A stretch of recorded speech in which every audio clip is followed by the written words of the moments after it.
Minister Chan Chun Sing.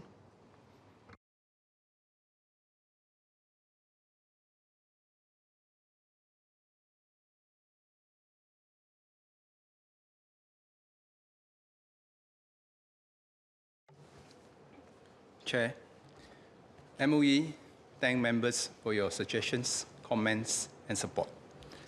Our education system has achieved much, but much is at stake. Much more needs to be done for us to stay relevant, stay ahead, and stay together. We have built a system that has uplifted our people amidst the challenges and opportunities through the years. And we have fostered a sense of cohesion and unity amongst Singaporeans despite our diverse heritage and backgrounds. Our foundations are sound. Our system is functioning well, but we must not be self-congratulatory. We can easily be bypassed if we become irrelevant, overtaken if we become complacent, and disrupted if we fail to understand the pivotal forces shaping our world. Our goals remain unchanged: for Singapore to defy the odds of history, to survive and thrive, for our people to be the best versions of themselves, and for us to distinguish ourselves by our ideals of excellence, our unity, and our unyielding spirit to overcome challenges. But our approach, policies, and mindsets must continue to evolve with the times. As the global order fragments and geopolitical tensions worsen, we need to hone our ability to bridge divides, connect diverse perspectives, and forge partnerships.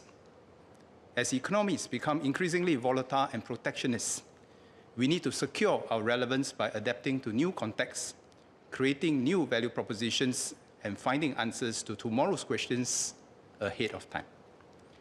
As societies fracture amidst rising inequality, heightened insecurities, and divisive contestation in the information space, we need to strengthen our identity amidst these divisive forces to stay resilient and united, recognizing that the competition is not amongst ourselves, but between Team Singapore and the rest of the world. As technology progresses and challenges convention, we need to master the new while integrating the best of the old to create breakthroughs in how we learn, teach, and earn our keep.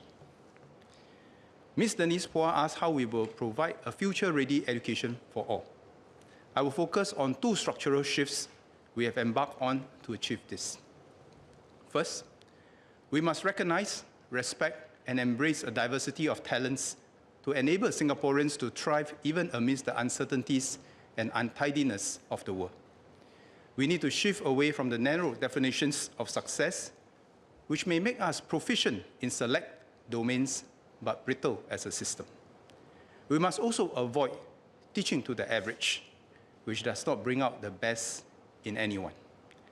Instead, we must do better by empowering Singaporeans to build on their different strengths, pursue excellence in their respective fields, and contribute to society in their own ways. Second, we must learn for life beyond schools and to practice continuous meritocracy. Singapore is no longer playing catch-up. We are at the frontier. But to stay at the top of our game, we need to create new value propositions for ourselves and the world. By combining the strong foundation we set for our students in formal education with the rigor and innovation we see in frontier industries. We cannot afford to be the proverbial frog in the well or to build a cart behind closed door, as the Chinese say, 闭门造车. The school cannot be our world. Instead, the world must be our school. We must remain open to different perspectives and work with people from different backgrounds and nationalities to enrich our thinking and solutions. And we must do this not just in the first 15 years of formal education, but also in the next 50 years of life beyond the formal school system. I will elaborate on what we have done and what we plan to do in these two areas. First, we need to embrace our diversity of talents. This reflects our aspirations as a society to recognize every individual's unique strengths and equip every student as best as we can to fulfill their aspirations. In recent years, we have turned our focus to developing our students holistically. We want to nurture our students' resilience, adaptability, and motivation to learn for life, and empower them to take ownership of their own education journey. To achieve this, we are gradually reducing an overemphasis on academic results and moving towards more holistic development of diverse skills and attributes. We want to learn more, test less. We remove mid-year examinations across all levels. We replace the PSLE T-score with achievement levels to avoid an overly fine differentiation of examination results. Direct school admissions provide students with an alternative pathway to enter their preferred schools. And we will certainly take into account Mr. Patrick Tay's suggestions in our current review. Ms. Denise Phua and Ms. Hazel Phua asked for a through train from primary to secondary school. Ms. Hazel Phua also asked for smaller class sizes. Chair, MOE takes all well-intentioned ideas seriously. However, we should be clear what are the ends we are trying to achieve or which problems we are trying to solve before we jump into our preferred solutions or ways, and we should also be cognizant of the means required, trade-offs, and unintended consequences of any well-intentioned ideas. Members can refer to the discussions and considerations shared previously in the Committee of Supply in 2023 and 2024, and more recently in my speech at the MOE NIE IPS lecture to appreciate the associated issues, operational challenges, and opportunities. At the secondary level, full subject-based banding or full SBB has been implemented for more than a year now. This gives our students the flexibility to customize their learning in each subject and at different stages of their learning journeys, reflecting our open, continuous, and compassionate meritocracy. School leaders and teachers have shared with us that their students are taking greater ownership of their learning. Subject classes provide appropriate stretch for each student. Meanwhile, mixed form classes create more opportunities for students from different backgrounds to interact with and learn from one another. These positive outcomes are only possible because of our educators' commitment. It is not an easy task, and I would like to thank them for the work that they have put in to recognize the diversity of our students and maximize their potential. But Chair, we are not done. We are judiciously embracing technology such as AI to complement our teaching capabilities and capacities to move towards the effective class size of 1, where we can mass personalize teaching and learning for our students, and this will also refocus our educators' time and bandwidth on the higher needs students and hone the higher faculties of our students. With full SBB, we also announced adjustments to the admission criteria for Polytechnic to recognize students with more diverse subject level combinations. For students exploring the pre-university pathway, we want to create more time and space to build on their strengths and develop them holistically. Hence, we will adjust the admission criteria for JC, starting from the 2028 intake. JC admission scores are currently based on the L1R5. This was introduced in 1989 to specify the subjects counted towards JC admission. Previously, many were not prepared for JC and eventually performed poorly at the A levels. Since then, passing rates for the A levels have increased significantly from 65% to over 90%, and students' readiness for JC is no longer a major concern. Mr. Darrell David will be glad to know that we will be revising the JC admission criteria from L1R5 to L1R4 by counting 1 fewer subject. This means that students will be able to take fewer subjects or take some subjects at a less demanding level depending on their interests and aptitude. They will thus be able to devote more time and effort to pursue their interests, deepen their communication and collaboration skills through CCAs, and uncover new strengths through school programs. Members can be assured that we are not loosening criteria for JC admission.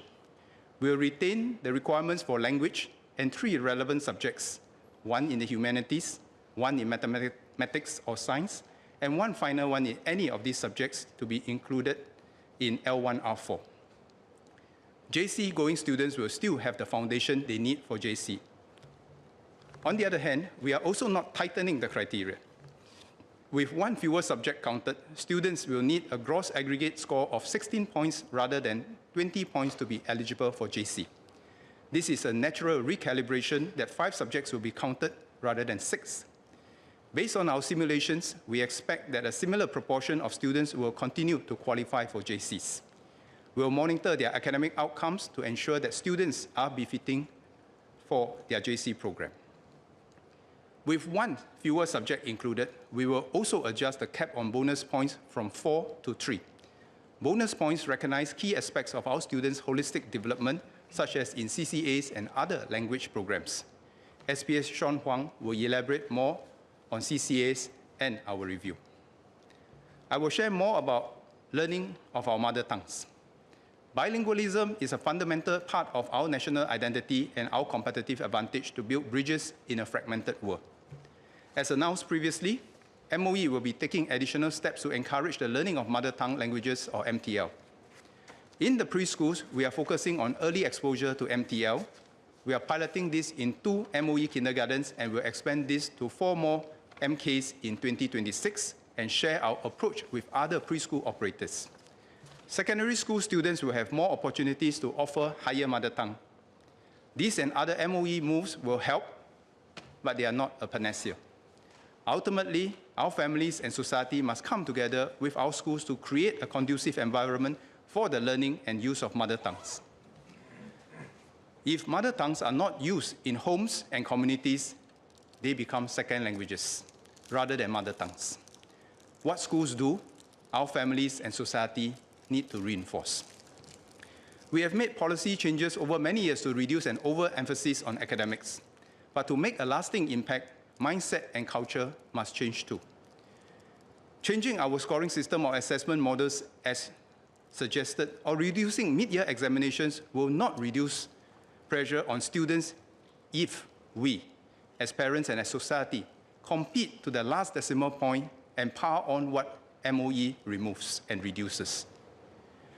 We must all recognize that academic results, while important, are not the sole definition or determinant of success. I invite parents and schools to work together to help our students to identify their own strengths and talent and to realize their potential. Maybe at this point, Chair, I'll just share a short story of an interaction I had with a group of JC students some years back. They told me that they were very stressed. So I asked them, would it help if I cut your syllabus by half? They all paused. They looked at me, wondering if I was pulling their leg. After a long pause, they almost all replied in unison, Minister, please don't do that. If you cut our syllabus by half, the stress will be even worse. I asked them, why? One brave girl replied, Sir, if we are only competing for half of the content, we will literally compete until the 3rd decimal point rather than the 2nd decimal point. And we will all be more stressed.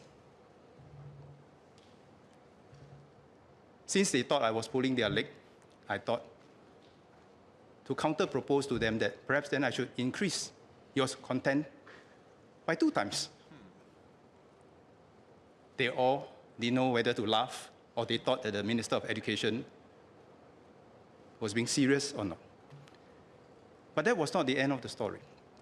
After a while, I paused and I asked them, if you have some free time today, can you tell me something that you will want to learn, that your teacher didn't tell you to do so, and your parents didn't ask you to do so? They took a long time before they gave me any answer. I was rather sad. I want all my students not to be circumscribed by what is in the syllabus. I hope all my students, each and every one of them, will find something that they are passionate in, go forth and learn regardless whether it's in the syllabus or not, so that they can each realize their own potential and bring their own unique strengths to the table to make for a more resilient Singapore. Hence, I'm under no illusions that while we reduce what is counted for JC admission, if our mindsets do not change, we won't go very far. Chair, as PM announced last year, facilities in all schools will be progressively enhanced to make better use of technology and support collaboration. For JCs, MOE had previously announced the JC Rejuvenation Program to enhance teaching and learning to cater for future needs. Under Phase 1, 4 JC campuses are being redeveloped: Anderson Serangoon, Jurong Pioneer, Temasek, and Yishun Innova, to have enhanced facilities such as seminar rooms and more configurable spaces. This will support more student-centered, experiential, and collaborative learning. Staff will also have multifunctional workspaces to promote interactions and professional development. Phase 1 is in progress, and all 4 JCs are expected to operate from their rejuvenated campuses from 2028. MOE is now developing plans for Phase 2, which will cover 4 other JCs: Anglo-Chinese, Catholic, National, and Victoria. These are our next oldest JC campuses. MOE is working with the JCs on their infrastructure plans, including possibly moving them to new locations. As part of the plans, we are also discussing how the JCs can develop new programs, work with industries, and serve the community around them. We will share more details in due course. Chair, from embracing our diversity of talents, I will now move on to our second structural shift: learning for life. Over the years, we have significantly expanded opportunities for Singaporeans to pursue higher education and prepare themselves for the workforce. For example, IT students can take up diplomas to build on their foundations, gain work-ready skills, and get good jobs. Last year, we announced the IT Progression Award to help IT graduates upskill early and boost their savings to support their long-term goals. 2M Maliki will provide an update on this. Most education systems focus on preparing and equipping the young to enter the workforce. But even as we train our younger generation in skills that are in demand today, these skills will ultimately atrophy if they are not used or refreshed throughout life. Skills that are not frequently used or deliberately honed will eventually become obsolete with technology and demand changes. And the older generations who had fewer opportunities in the past are at an even higher risk of having outdated skills. This is why we started Skills Future in 2015, to invest in and encourage our people to embrace a culture of lifelong learning and enable workers to develop their skills and stay relevant through their careers. We have enhanced accessibility and affordability of training programs. We have invested resources to understand how adults learn. The mindsets and workers and enterprises have also started to shift. Now, about 500,000 individuals take up training courses every year, 20% of our Singaporean workforce. Our goal is not just quantity, but more importantly, quality and relevance of the courses. Lifelong learning must continue to be Singapore's competitive advantage, and Skills Future will be a pillar of our social compact. We recognize this through Forward Singapore by turning Skills Future into a key pillar of our social compact. We must partner enterprises and training providers even more closely to provide learning opportunities and ladders at multiple junctures. And our workers must never be afraid to pivot quickly to seize new opportunities, to relearn, unlearn, and keep learning. Mid-career workers are a key focus group. For most, it will have been some years since they were last in school. With advances in technology, their skills may need a refresh, yet they may face other competing priorities or challenges in taking time off for the training they need. To help them overcome these barriers, last year we announced the Skills Future Level Up program for Singaporeans aged 40 and above. This includes the Skills Future Mid-Career Training Allowance of up to $3,000 per month to help cover some of the income they may lose out while attending selected full-time courses. Applications for the training allowance for full-time training were open on 10th March for eligible training from 1st April this year. This year, as PM announced in the budget speech, we are expanding the training allowance to cover part-time training as well. Mid-career workers can continue working and drawing their pay when attending part-time training, but they will have learning expenses such as books and transport. From early next year, we will provide a fixed allowance of $300 per month to defray some of these expenses. This will give workers some flexibility to choose between part-time or full-time training depending on their specific needs and personal circumstances.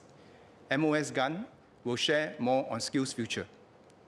To cater to different learners' needs, we established the Singapore University of Social Sciences, or SUSS, as our 6th autonomous university in 2017. SUSS offers programs that cater to the needs of different learners, including working adults. Many classes are run after working hours. Short courses can also be counted towards a qualification or degree. SUSS has enabled more Singaporeans to pursue a subsidized degree, both fresh out of school and at a later stage in life. Since becoming an AU, SUSS has already seen more than 22,000 graduates pass through its doors. Currently, SUSS is spread across multiple rented premises, including its main location at Clementi. This is not an ideal arrangement. It is time for SUSS to have its own consolidated campus to accommodate its growing enrollment. As PM said in his budget speech, SUSS permanent campus will be in the city, easily accessible to learners of all ages. It will be built at the site and vicinity of the former Rochor Centre. SUSS new campus will go beyond being just a building. Its design will enable SUSS staff and students to create new knowledge and new value propositions with and for industry and society. It will allow SUSS to connect with alumni, industry, and community partners across generations to bridge diverse perspectives and transcend diversity and differences. And it must contribute to society befitting SUSS vision to inspire learning for life and impact lives. SUSS must be a beacon for lifelong learning, continuous, compassionate meritocracy, and broader definitions of success. We will start mobilizing the ideas and energies of the students, staff, and alumni of SUSS to design the campus and bring it into reality by the mid-2030s. Chair, MOE cannot achieve these ambitions alone. We need the partnership and support of our parents, society, and industry. Mr. Darrell David, Dr. Wan Riza, and Associate Professor Raswana asked how we are supporting and developing our teachers. Previously, I announced measures that MOE is taking to set boundaries and expectations for our teachers. Our teachers have a duty of care as much as a duty to grow for our students. Teachers should not be expected to be everywhere, doing everything at all times for everyone. Over-provision, over-structuring, and over-protection of our students can paradoxically stunt their growth even if they perform and excel in the immediate term. Letting students make decisions for themselves, take care of one another, and resolve conflicts amongst themselves are all important life skills. We as adults, parents, and educators should not be too quick to jump in, take over, and deprive them of opportunities to learn and grow. MOE has refreshed the guidelines for school-home partnership to provide clearer guidance on how parents and teachers can work together positively and respectfully. We will stand with our teachers to protect them from unreasonable expectations and conduct. We will continue to streamline our teachers' administrative duties with technology. A new feature on Parents Gateway allows parents to electronically submit documents for their child's absence so that teachers do not need to manually track this. This will be rolled out to all schools by the end of this year. To inspire the best of each generation to teach, we must also develop our educators well, so that in turn, they are well equipped to bring out the best in future generations. MOE and the National Institute of Education are reviewing the 16-month postgraduate diploma in education program to ensure that it remains relevant and meets the evolving needs of new hires, both fresh graduates and mid-career individuals. Beyond pedagogical skills, teachers will need to build up their skills to nurture the social-emotional development of our children and to partner with parents. The review is expected to be completed by the end of this year. The Teacher Work Attachment Plus program sends teachers on short-term attachments and learning journeys to broaden their perspective and share the culture of curiosity and lifelong learning with their students.